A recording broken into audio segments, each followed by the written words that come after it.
결국 사랑이 이깁니다. 결국 사랑이 이깁니다. 결국은 사랑이 이깁니다. 라고 하는 제목으로 오늘 예수가 전하고자 한 말 시리즈 네 번째 시간 함께 여러분들과 말씀을 나누려고 합니다. 오늘 예수님은 하나님 나라가 무엇인지 저와 여러분들에게 설명해 주시기 위해서 한 가지 교부제를 가지고 오시는데 그것이 바로 겨자씨라고 하는 교부제입니다. 아마 어릴 때부터 교회를 잘 출석해서 예배를 드리셨던 분들이라고 한다면 아마 겨자씨 비유와 관련된 설교는 아마 한 번 이상씩쯤은 다 들어보셨을 만큼 저와 여러분들에게 굉장히 익숙한 바로 그런 비유의 말씀이기도 합니다.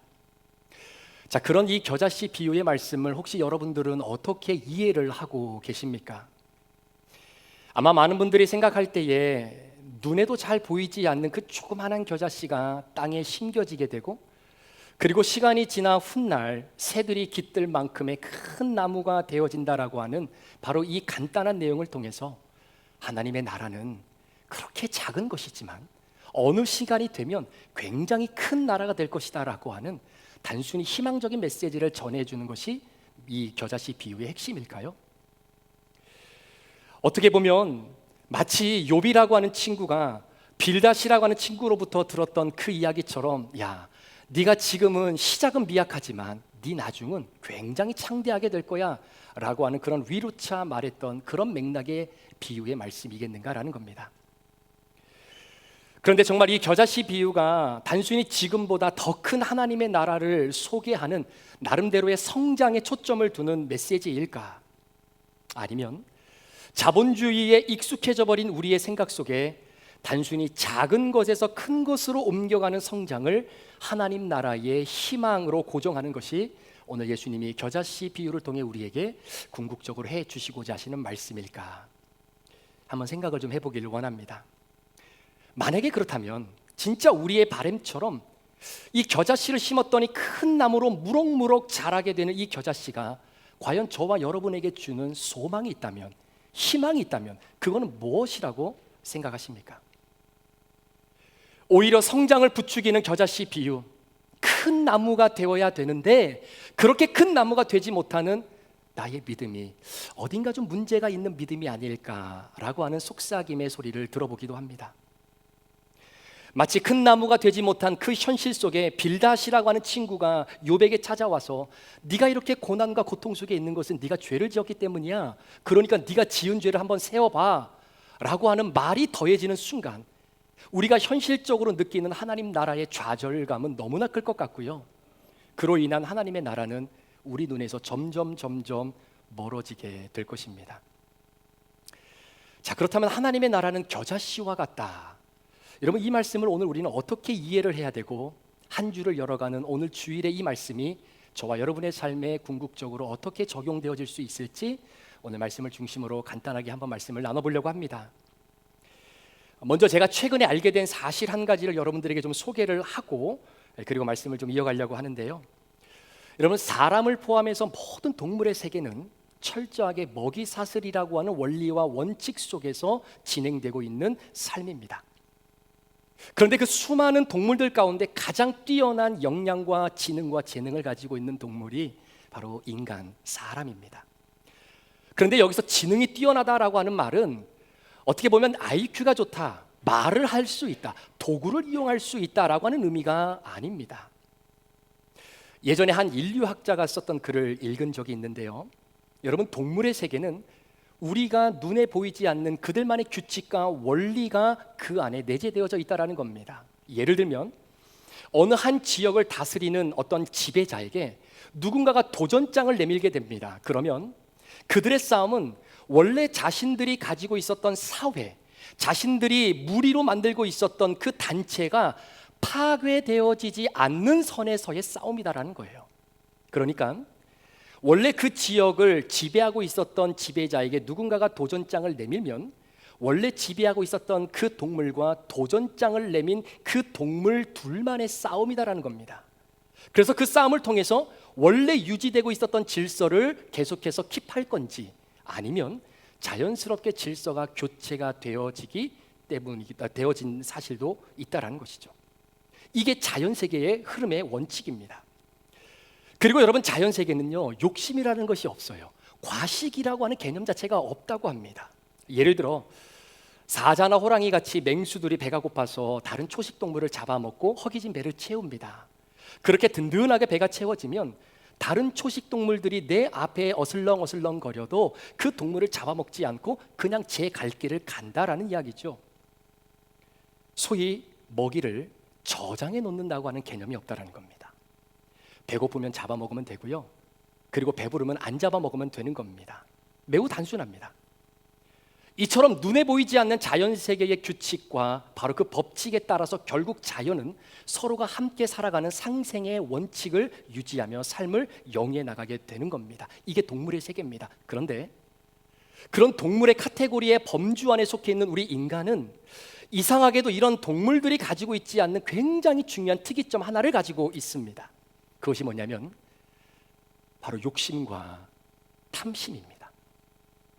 그래서 인간은 지금 가지고 있는 것보다 내가 더 많이 가지려고 하고 더 많이 누리기 위해서 지금 당장은 필요하지 않지만 나중을 위해서 굉장히 큰 창고를 만들어서 음식을 저장해 놓는다라는 거지요. 그런데 여러분, 고대 사회에서 지어놨던 그 창고의 통풍 시스템이 지금과 비교하면 얼마나 잘 되어 있겠습니까? 그러니까 그 창고에 음식물을 저장해 놓으니까 결국은 음식이 썩는 겁니다. 그래서 음식을 썩어서 먹지 못하게 되는 상황, 그럴 거면 어차피 못 먹는 거 남들하고 좀 나누어 먹으면 되는 건 아니겠습니까? 그런데 인간의 본성이 그게 아니다라는 거예요. 절대로 내가 썩어서 먹지 못할 망정, 그래서 버릴 망정 다른 사람들에게 나누어 주지 않는다. 이것이 죄송하지만 우리 인간이 가지고 있는 욕심과 탐심의 근본입니다. 오늘 예배를 마치고 여러분 집에 있는 냉장고를 한번 열어보세요. 지금 당장 먹지 않아도 되는 음식들이 냉장고 저 깊은 곳에 쌓여 있지 않습니까? 솔직히 냉장고 깊은 곳에 들어가 있는 음식이면 음식일수록 아마 유통기한이 훨씬 더 오래 지난 것들이 더 많을 겁니다. 심지어 냉장고 한 대 가지고도 안 되시죠. 2대, 3대, 김치 냉장고까지 꼭 필요합니다. 이처럼 인간 안에는 끊임없는 욕심과 탐심이 자리 잡고 있는데요, 심지어 지금 가지고 있는 것보다 더 가지려고 하는 그 욕망과 탐심과 욕심의 끝판왕이 바로 전쟁 아니겠습니까? 남의 것을 빼앗아서라도 내 것을 늘리고 채우려고 하는 탐심이 있기 때문입니다. 그래서 이 인류학자가 말하는 것이 뭐냐면 이런 인간은 결국 서로가 서로에게 총뿌리를 겨누어서 결국은 함께 멸종될 수밖에 없다, 이렇게 주장을 해요. 자연 세계에 흐르는 법칙과 원칙을 넘어선 인간만이 가지고 있는 그 욕심과 탐심이 가득하기 때문에 결국 인간은 멸종될 수밖에 없다는 것, 이걸 주장하고 있는 겁니다. 그런데 인간이 멸종되지 않는다라는 거예요. 자, 그렇다면 그 이유가 무엇이겠는가? 이게 궁금한 겁니다. 그 글에 따르면 인간이라고 하는 존재는 눈에 보이는 것만을 추구하는 존재가 아니라 눈에 보이지 않는 그 무엇인가를 붙잡고 사는 영적인 존재이기 때문에 멸종되어질 수밖에 없는 인간이 멸종되지 않는다라는 겁니다. 그것을 뭐라고 표현하냐면 믿음이라고 표현하는 겁니다. 어느 순간 인간의 삶에 탐욕과 욕심을 누르는 믿음이 찾아오고 원수와 등을 돌리는 것이 아니라 화해하도록 만드시는 신이 등장하게 되는 거죠. 그래서 고대 사회에서는 이것을 종교라고 이야기를 합니다. 여러분, 종교 안에는 2가지 종류의 신이 있어요. 하나는 선한 신, 하나는 악한 신입니다.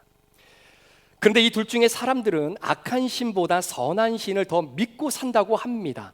그런데 굉장히 아이러니컬한 문제는 뭐냐면 선한 신은 인간이 가지고 있는 본성과는 너무나 맞지 않는 신이라는 거예요. 인간의 본성은 죄를 좋아하고요, 탐심을 추구하고 거짓을 말하고 남보다는 나를 위한 이기적인 삶을 살아가는 게 인간의 본성인데, 선한 신은 자꾸 거짓말하지 말래요, 욕심 부리지 말래요, 나보다는 남을 위하는 이타적인 삶을 살아야 된다라고 요구하는 것들이 너무나 많다는 겁니다.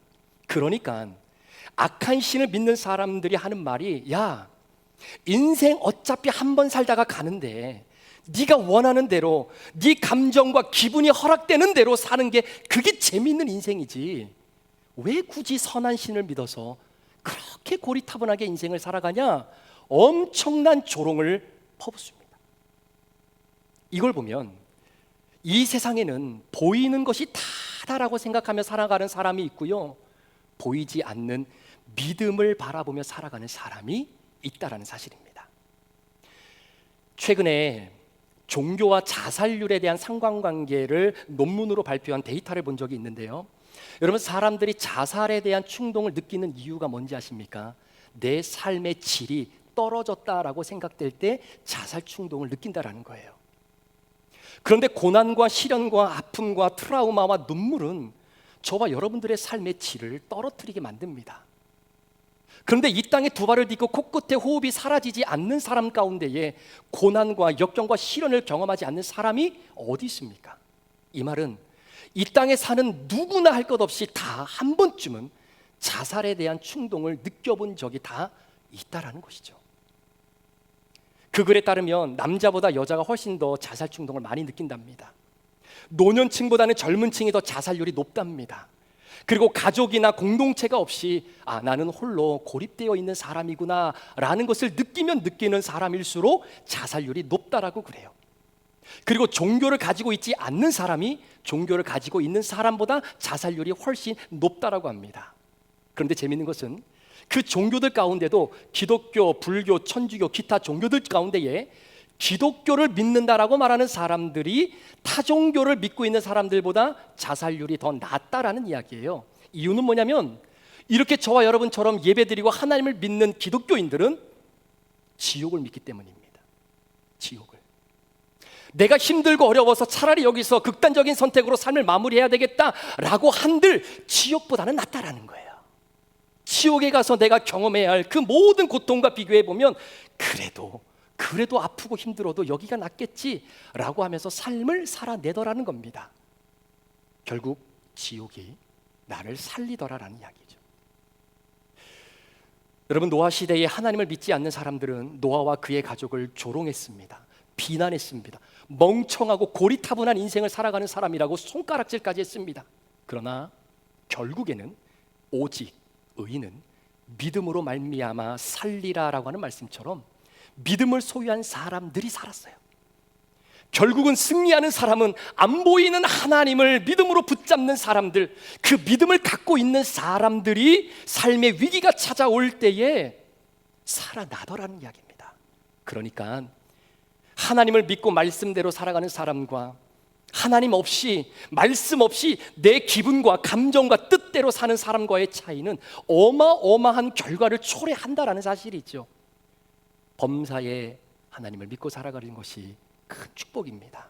사랑하는 여러분, 제가 설교 앞부분에 이 내용을 좀 장황하게 설명드리는 이유는 이제 앞으로 제가 드릴 말씀 때문에 그래요.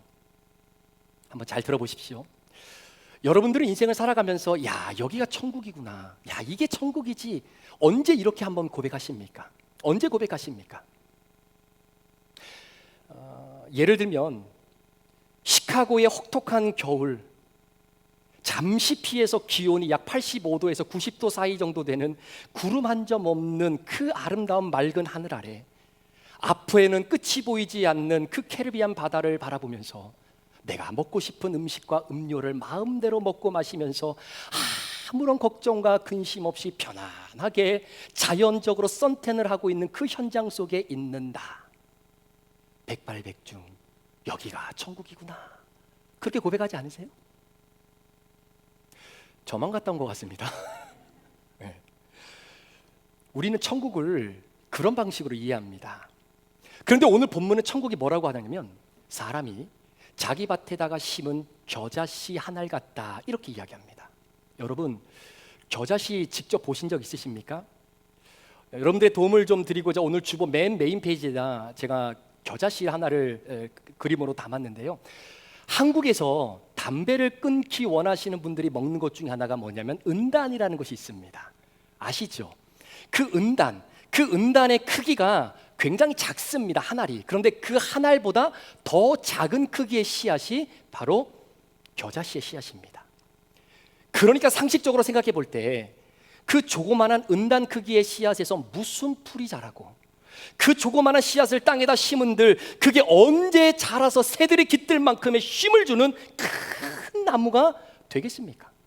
말도 안 되는 이야기입니다. 그 겨자씨 하나만 보면 아무것도 안 보이는 겁니다. 겨자씨만 보면 가능성이 0%입니다. 그런데 이상하죠. 그렇게 하찮게 보이는 그 조그마한 겨자씨 안에 천국이 있다는 거예요. 하나님의 나라가 있다는 겁니다. 성경에 나오는 대표적인 겨자씨 하나 소개해 드린다면 그것은 아마 아브라함이 아닐까 생각이 듭니다. 75세 된 한 남성을 하나님이 갑자기 부르시더니 그를 이끌고 가십니다. 그런데 어느 순간 밤하늘의 아름다운 별들을 바라보게 하시면서 야, 내가 너에게 이 별과 같이 자손이 많게 해줄게. 바다의 모래알과 같이 네 자손을 내가 많게 허락해 줄게. 이렇게 약속을 하셨는데 문제는 아브라함의 아내 사라가 아이를 갖지 못하는 상황입니다. 정확히 이 두 사람은 겨자씨입니다. 마치 조그만한 겨자씨에서 풀이 자라고 나무가 되고 무슨 거기에서 열매가 맺힌다는 것, 그것 자체가 말이 안 되게 보이는 것처럼 두 사람을 통해서 이 땅에 그렇게 많은 자손들이 형성되어질 거다라고 하는 말씀 믿는 사람 아무도 없었습니다. 불가능 겁니다. 겨자씨를 보고 있으면 앞이 캄캄한 것처럼 아브라함과 사라만 보고 있으면 앞이 캄캄한 겁니다. 아브라함과 사라를 통해 이렇게 자손이 많을 것이라는 것을 믿는 사람 아무도 없었고요. 이분 본인들도 안 믿었습니다. 그런데요, 내 이성과 상상의 영역이 아니라 내 믿음의 영역에서 하나님이 내게 주신 말씀이었고 그 말씀은 아브라함과 사라의 한계를 뛰어넘어 이 땅에 실현되어지는 놀라운 하나님의 나라로 등장하게 되더라는 거죠. 그렇다면 당시의 겨자씨였던 아브라함과 사라를 통해 자손이 많아질 것이다라는 것을 사람들이 믿지 않았던 것처럼 저와 여러분에게 있어서 믿어지지 않는 겨자씨가 있다면 도대체 그것은 무엇일까요? 저는 그것이 사랑이라고 생각합니다. 성경은 말하기를 저와 여러분에게 구원을 허락하신 분은 하나님이십니다. 그런데 요한일서 4장 16절 말씀에 보면 우리에게 구원을 허락해 주시고 선물을, 천국을 우리에게 선물로 주신 분이 하나님이시거든요. 그런데 그 하나님을 요한일서 4장 16절은 어떻게 표현하고 있는지 한번 스크린을 통해 보십시오. 하나님이 우리에게 베푸신 사랑을 우리가 알고 믿었노니 하나님은 사랑이라는 거예요. 하나님은 사랑이라는 거예요. 사랑 안에 거하는 자는 하나님 안에 거하고 하나님도 그 안에 거하신다라고 하는 말씀입니다. 자, 이게 무슨 의미냐면요, 구원은 사랑이 이끌어낸다라는 겁니다. 하나님은 사랑이시고 사랑이 임하는 그곳에는 구원이 이루어지게 되어 있다라는 거예요. 사랑 외에는 구원을 이룰 수가 없는 겁니다. 우리가 나중에 천국에 가면요, 무엇으로 가득 차 있냐면 사랑으로만 가득 차 있는 겁니다. 그런데 여러분은 그 사랑 진짜 믿으십니까? 우리 가정을 말씀으로 올바로 세우고 하나님이 세워진 영적 가장인 남편과 아내의 거룩을 함께 세워나가면서 자녀들이 믿음과 말씀 안에서 온전하게 자라게 하는 그것이 사랑이라는 것을 정말 믿으시냐라는 이야기예요.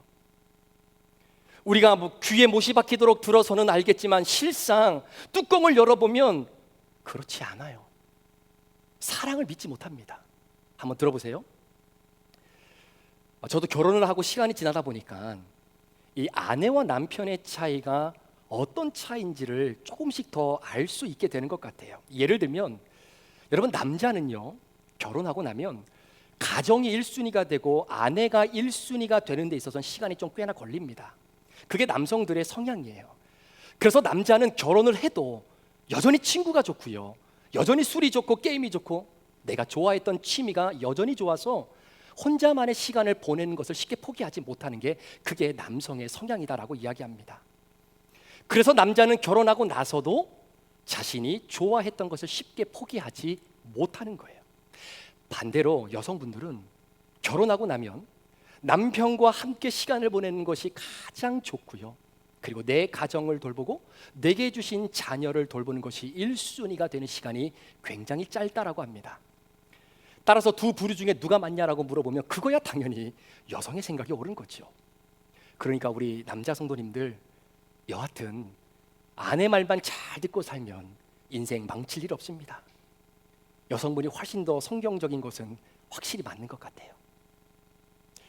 자, 그런데 여기서 설교가 끝나면 좀 안 될 것 같고, 그런데 여기서 나타나는 현상이 뭐냐면 여성분들은 결혼을 하고 나면요 이제는 남편과 함께 공동체로서 인생을 걸어가야 하기 때문에 그 누구보다도 내 남편이 잘 되고 성공하기를 무지 바랍니다. 정말 남편을 도와주고 싶고 남편이 승승장구하도록 돕고자 하는 그 열망이 아내들의 마음속에는 솟구친다는 거, 이걸 막을 수가 없는 겁니다. 그래서 여러분, 바보 온달과 평강공주 이야기가 괜히 나온 게 아니에요. 여성분들은 진짜 내 남편이 바로 서기를 얼마나 바라는지 모릅니다. 그래서 자신이 할 수 있는 모든 역량을 동원해서 남편을 도와주려고 하는 것이 아내들의 본심이라는 거죠. 그러니까 보세요, 우리는 예수 믿는 부부들입니다. 그러니까 아내 입장에서는 남편이 하나님 앞에서 올바르게 서나갈 수 있도록, 남편의 거룩을 유지하고 하나님이 세우신 가정의 가장으로서 모든 이들에게 선한 영향력을 미치며 살아가는 그런 남편이 되기를 얼마나 바라겠습니까? 그런데 제가 보니까 우리 교회 아내들은 말고요, 어떤 교회 아내분들은요, 남편이 혼자만의 시간을 갖고자 하는 것 자체를 너무나 싫어하는 분들이 계신다라는 거예요. 예를 들면 남편이 혼자 여행을 간다거나, 아니면 혼자 방에 들어가서 문을 걸어 잠그고 무슨 시간을 보낸다든지, 아니면 혼자 밖에 나가서 쇼핑을 하고 온다든지, 여하튼 남편이 무슨 일을 혼자 하는 것 자체를 정말로 싫어하는 분들이 있습니다. 왜 그럴까요? 이건 남성분들에게 여쭤봐야 되는데 왜 그럴까요? 혹시 아내들의 입장에서는 야, 나는 일하고 애들 뒷바라지 하느라고 정신없이 살아가는데 그래, 너 혼자 그렇게 편하게 시간 보내니까 좋냐? 이런 의미로 배가 아파서 그럴까요? 물론 그럴 수도 있겠죠. 그러나 이건 말고 여성들에게는요, 말로 설명할 수 없고 표현할 수 없는 예지의 능력과 직관이라는 것이 있습니다. 그러니까 남자가 혼자 있을 때 여자들은 직감적으로 알게 되는 게 있다는 거예요. 남자가 혼자 있을 때 죄를 짓고 있을 가능성이 매우 높다라고 하는 것을 여성분들은 직관적으로 안다는 겁니다. 안 봐도 비디오라는 거예요. 만약에 내 남편이 혼자 있을 때 기도하고 있다, 내 남편이 혼자 있을 때 방문을 걸어 잠그고 큐티하며 하나님 앞에 온전히 마음을 쏟고 있다, 그렇게 혼자 시간을 보내는 남편이라고 하면 싫어할 아내가 어디 있겠습니까? 싫어할 아내가 한 명도 없는 거죠. 그러나 남편이 혼자 있는 것을 싫어하는 이유는, 저도 남자이지만 남자는 정욕적인 동물이기 때문에 혼자 놔두면 음란에 빠지고 중독에 빠지고 도박에 빠지고 쓸데없는 데다가 투자해서 돈 다 날리고, 이러니까 여성분들이 남편 혼자 있는 것을 싫어하는 거예요. 자, 그런데 여기서 정말 중요한 것은요, 아내분들이 남편의 거룩을 원하고 구원을 원하고 믿음의 견고함을 원해요. 자, 그럼 제가 여성분들께 한번 질문을 드려볼게요. 우리 여성분들은 그것을 이루는 방식이 도대체 무엇입니까? 어떤 방식을 통해서 남편의 거룩과 구원과 믿음의 견고함을 이루어낼 수 있겠느냐라는 질문입니다. 제가 보는 바, 여성분들은요, 남편들에게 미친 듯이 잔소리하고 할 수 있는 미사의 여구를 동원해서 날카롭게 무시하고 비난해요. 비록 그 무시와 비난 안에는 남편에 대한 안타까움, 내 남편이 거룩해지기를, 믿음이 견고해지기를 간절히 소망하는 마음이 내포되어져 있음에도 불구하고 말입니다. 그런데 아내분들이 남편들에게 그렇게 할 수밖에 없는 이유가 뭐겠느냐라는 거죠. 대부분의 여성분들이 하는 말씀이, 목사님, 처음부터 우리가 남편들에게 그랬겠느냐라는 거예요. 처음부터 헐크처럼 쏘아붙이지 않았다라는 겁니다. 천사처럼 다독거리기도 하고 요청하기도 하고 평서문이 아니라 청유형으로 존경의 마음을 있는 대로 다 표현하면서, 여보, 아침인데 일어나셔야죠. 여보, 식사하고 가셔야죠. 오늘 큐티 하셔야지요. 여보, 술, 담배 몸에 안 좋은데 저와 식구들을 위해서 좀 끊어주시면 안 돼요? 할 만큼 했다는 거예요. 그런데 여성분들의 결론이 뭐냐? 좋은 말로 해봤자 소용이 없다는 겁니다. 이 남편분들이 알아듣지를 못한다는 거예요. 그러면서 하는 이야기가 뭐냐면, 정말로 우리들은 너무나 단순한 사람인데 너무 우리를 이해를 못한다라는 거예요. 그러면서 남편들이 그렇게 단순한 여자의 마음을 도무지 이해를 못한다, 이렇게 이야기를 하기도 합니다. 근데 이거는 제가 좀 말씀을 좀 드리고 넘어가야 될 것 같은데요, 제가 볼 때는 여자는 절대로 단순한 존재가 아닙니다. 지난 주일 저녁이었는데요, 아내가 저에게 다가오더니 양쪽 귀고리 중에 한쪽에 박혀있던 귀고리 알이 떨어져서 없어졌다라는 거예요. 그러면서 주일날 전체 사진 촬영하기 위해서 이렇게 앞에 나올 때 뭐 구슬 같은 게 이렇게 뭐 떨어진 거를 얼핏 봤다고 하더라고요. 그러면서 저보고 하는 이야기가 월요일날 교회에 가서 한번 그걸 샅샅이 찾아보라는 겁니다. 월요일은 제가 쉬는 날인데 그것도 상관없이 하여튼간 월요일날 교회에 가서 본당에 불을 켜고 샅샅이 찾아오라는. 그러면 남편의 사명은 무엇입니까? 그냥 일말 없이 가서 본당을 샅샅이 뒤져가지고 잃어버린 그 알을 찾으면 되는 거예요. 그 다음 날이었습니다. 월요일 오전에 아내랑 마트에 장을 보러 가는 길에 제가 아내에게 물어봤습니다. 근데 가만히 생각해 보니까 그 질문을 안 했었어야 되는데 제가 그냥 이 찌질함의 이 극치가 또 드러난 거죠. 여보, 그런데 어제 잃어버린 그 귀걸이 알 그거 진짜 비싼 거야? 그랬더니 아내가 아무 말 없이 저를 쳐다보는데 왜? 몰라서 물어봐? 라고 하는 표정으로 저를 쳐다보고 있는 것처럼 제가 느낀 거예요. 그래서 제가 물었죠. 근데 그거 어디서 났지? 내가 사줬나? 아내가 아무런 대답을 하지 않습니다. 그 말은 제가 사준 게 아니란 이야기예요. 그래서 얼른 선수 친다는 의미로 맞다, 그거 엄마가 당신한테 선물해 준 거지 라고 아주 당연하게 정답을 맞춘 듯 말을 했습니다. 그랬더니 저를 쳐다보면서 그거 오빠가 사준 거거든? 기억도 못하지? 오빠가 그걸 어떻게 기억하겠어? 본인이 사주고도 모르니 참. 그러면 거기서 맞다, 기억난다, 안 나도 기억난다, 오빠가 사준 거였지, 기억하지 못해서 미안해 라고 이야기하면 모든 것이 일단락이 되는데 거기다 대놓고 여보, 내가 사주고도 기억하지 못했다는 것은 내가 그만큼 연애할 때보다 당신에게 선물을 많이 해줬다는 이유가 아닐까? 라고 자폭의 멘트를 날린 겁니다. 그러자 아내가 참으로 어이없다는 듯이 과거에 서운했던 점, 딸아이한테는 야, 네 아빠는 엄마하고 결혼할 때 프로포즈라는 거 한 번도 안 해봤더라 이렇게 이야기하면서도 아내의 서운함들을 하나씩 하나씩 저는 다 잊고 사는데 그걸 끄집어내더라는 거예요. 아내 입장에서 보면 제가 얼마나 답답하게 보였겠습니까? 말씀을 준비하면서 회개했습니다. 내가 잘못했다, 다 내가 잘못이다. 그래서 사죄하는 마음으로 8월 31일이 결혼 23주년이거든요 잃어버린 알을 찾으러 가려고 합니다. 자, 근데 이거는 이 원고에 없는 이야기인데요. 이번에 제 설교의 번역을 우리 고지은 간사님이 번역을 하셨어요. 근데 설교를 번역하다가 저녁에 저한테 카톡을 보낸 겁니다. 목사님, 주일날 제가 알 하나를 발견했는데요, 혹시 미국 분이 떨어뜨린 줄 알고 저 뒤에 있는 로비에 유리병에다가 제가 담아놨어요. 그래서 찾았어요. 그래서 지금 사러 가야 되나 말아야 되나 고민입니다. 뭐 여하튼 조금 더 좋은 걸 사주면 되겠죠? 네. 우리 남성 여러분, 여자는 우리가 생각할 만큼 그렇게 단순한 존재들이 아닙니다. 진짜 풀기 어려운 수학의 미적분과 같은 문제의 존재들인 거예요.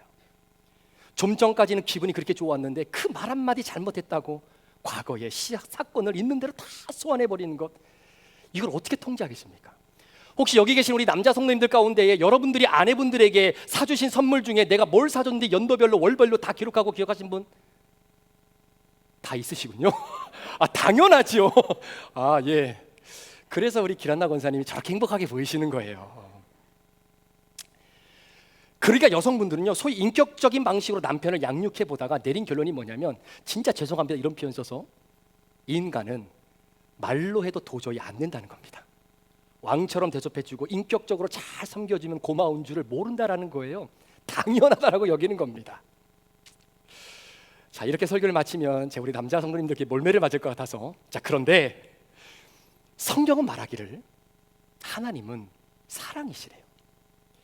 여러분, 예수님은 한 사람의 구원을 위해 끝까지의 사랑을 양보하신 적이 한 번도 없습니다. 예수님은 사랑이라고 하는 방식을 단 한 번도 포기하신 적이 없으셨습니다. 그런데 사람들의 눈에는 그 예수님의 사랑이 겨자씨처럼 보이는 거예요. 내가 예수님의 그 작은 사랑으로 내 남편에게 이렇게 대해주면 그 사람이 뭐 바뀌겠나? 사랑한다고 그 사람이 변하나? 안 변할 것 같은 겁니다. 그러니까 여성분들의 입장에서는 남편을 사랑해주고 인격적인 말로 대하고 왕처럼 대접해주고 살면 이 남편이 변할 것 같은가? 남편이 거룩해지겠는가? 아니라는 거예요. 못 믿겠다는 겁니다. 여성분들에게 있어서 이 사랑이 여전히 겨자씨인 거예요. 이 작은 겨자씨에서 무슨 풀이 나겠고, 이 눈에 보이지도 않는 이 작은 겨자씨가 나무가 된다고? 말도 안 되지. 결국 여성분들 입장에서는 사랑이라고 하는 겨자씨에서 남편의 거룩, 사랑이라고 하는 겨자씨에서 남편의 믿음, 남편의 구원이 여기서 나온다는 것이 안 믿어질 때가 있다는 거예요. 차라리 내가 잔소리 좀 하고 무시하고 비난하고 윽박지르면 그러면 남편이 조금 변하는 것이 더 빠르지 않겠는가라고 하는 생각입니다. 그러나 제가 처음 말씀드린 것처럼 내 이성과 경험이 맞냐, 아니면 하나님을 믿는 그 믿음이 맞냐라고 했을 때 언제든지 하나님의 말씀이 맞다라고 하는 사실입니다. 여러분, 알코올 중독자를 치료하는 12단계 프로그램이 있습니다. 아마 첫 번째 단계는 여러분도 다 아실 거예요. 한번 들어보셨죠? 나는 알코올 중독자입니다 라고 하는 것을 인정하는 것으로부터 12단계 첫 번째 단계가 시작이 됩니다. 그런데 마지막 12단계 치료 단계가 뭔지 아십니까? 나는 살아계신 하나님을 믿습니다라는 거예요. 그런데 굉장히 아이러니컬한 게 이 12단계의 치료법을 만드신 의사 선생님이요, 그리스도인이 아닙니다. 크리스찬이 아니라는 거예요. 그렇다면 12치료 단계의 가장 마지막 부분을 나는 살아계신 하나님을 믿습니다로 결정한 이유가 뭐냐라는 거죠. 여러분, 알코올 중독자는요, 죽었다 깨어나도 치료가 안 돼요. 그래서 이런 말이 있습니다. 싱글들이 결혼할 때 오토바이 타는 사람, 알코올 중독자하고는 절대로 결혼하지 말라고요. 들어보셨어요? 안 들어보셨나요? 그러니까 이 12단계를 만든 사람이 얼마나 많은 방법을 동원하고 적용하면서 알코올 중독자를 치료해 보려고 노력했겠습니까? 그런데 별별 방법을 다 써보다가 이 사람이 마지막으로 발견한 것이 뭐냐면 하나님은 사랑이시다라는 거예요. 마지막에 하나님의 이 사랑을 경험한 사람은 알코올 중독이라고 하는 빠져나올 수 없는 늪에서 빠져나오다라는 겁니다. 그래서 이 의사 선생님이 어떤 결론을 내렸냐면 이 세상에서 가장 강력한 것은 사랑이다라는 거예요. 그렇다면 사랑이 뭐냐라는 거죠. 오늘 말씀의 결론입니다. 사랑은 감정이 아닙니다.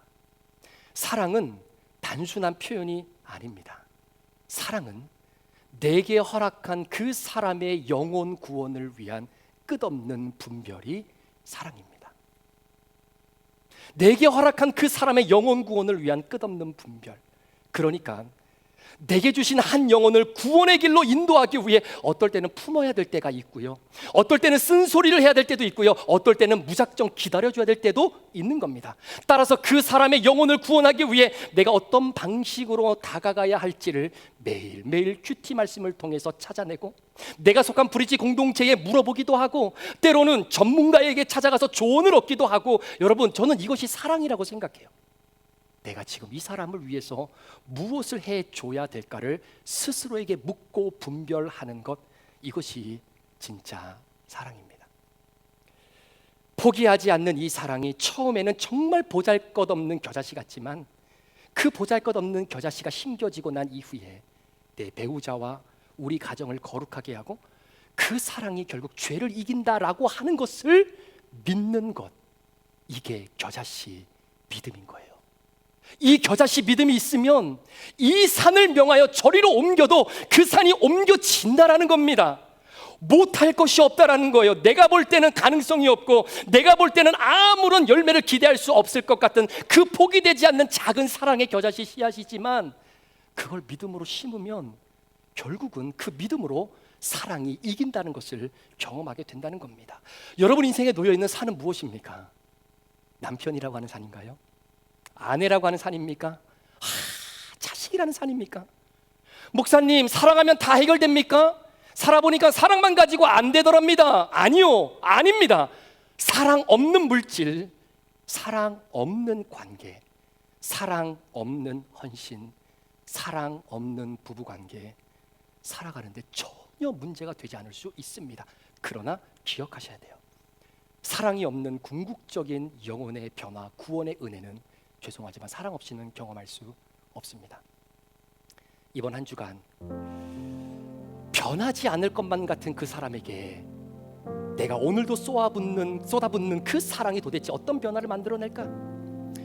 내가 내 아내를 보고 내 남편을 보고 그 지긋지긋한 내 자식들을 바라볼 때 내가 얼마나 사랑을 이들에게 쏟아 부어야 과연 이들이 변할까? 라고 생각되어지는 그 겨자씨만큼의 사랑, 그 사랑이란 겨자씨 포기하지 않는다면 그 씨가 자라고 자라서 풀이 난답니다.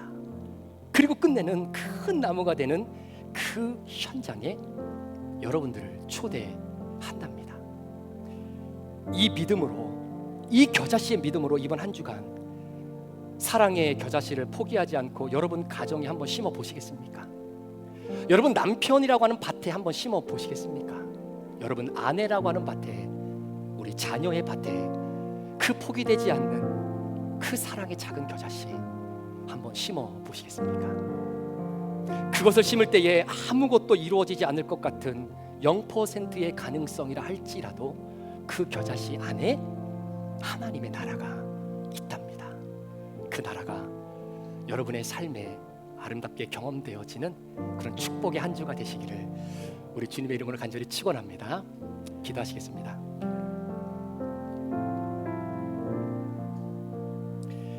오늘 말씀을 함께 우리 마음속에 품고 제가 적용 질문을 드려볼 테니까 한번 여러분 잘 스스로 생각을 해보십시오.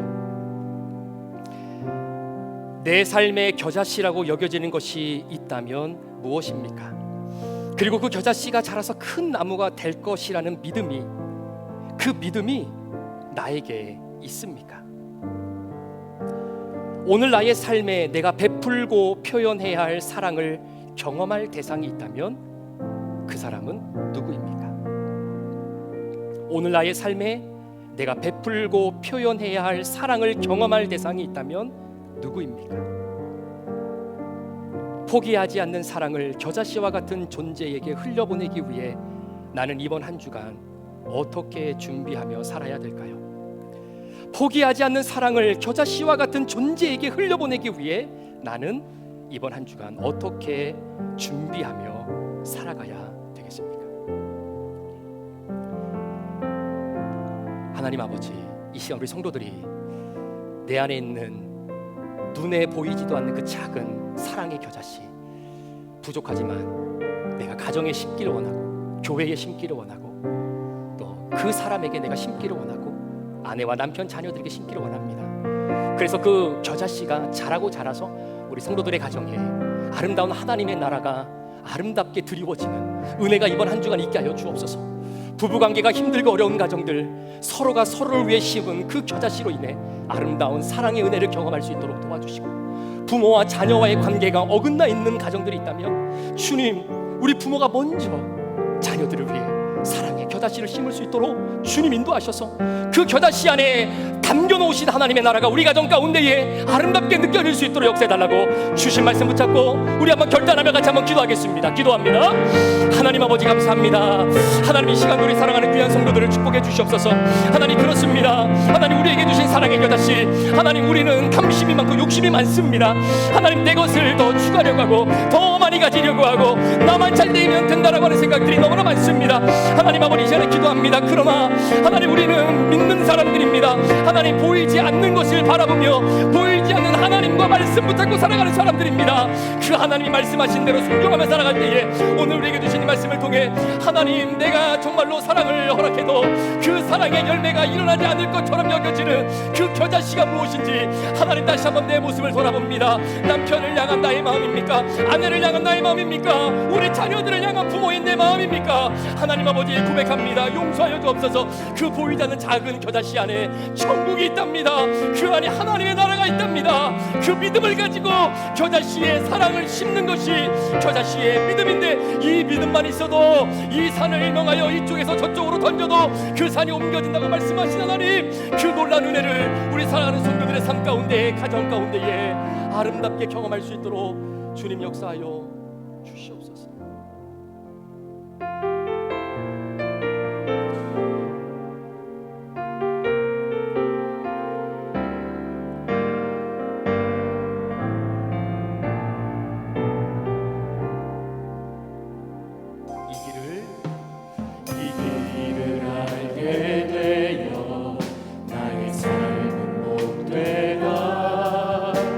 내 육신의 영악함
다시 한번 믿음으로 고백합니다. 작은 겨자씨의 길이지만 이 길을 걷는 나에게 이 길을 걷게 되어 나의 삶은 복되다. 신실하신 아버지를 의지할 수 있기에 영원하신 주의 나라 소망이 있기에 나의 다시 한번 하나님 보기에 소망이 있습니다. 겨자씨의 소망이 있습니다. 이 길을 알게 되어 이 길을 걷게 되어 나의 삶은 복되다. 신실하신 아버지를 의지할 수 있기에 영원하신 주의 나라 소망이 있기에 나의 삶이 참으로 복되다. 나의 삶은 참으로 되다.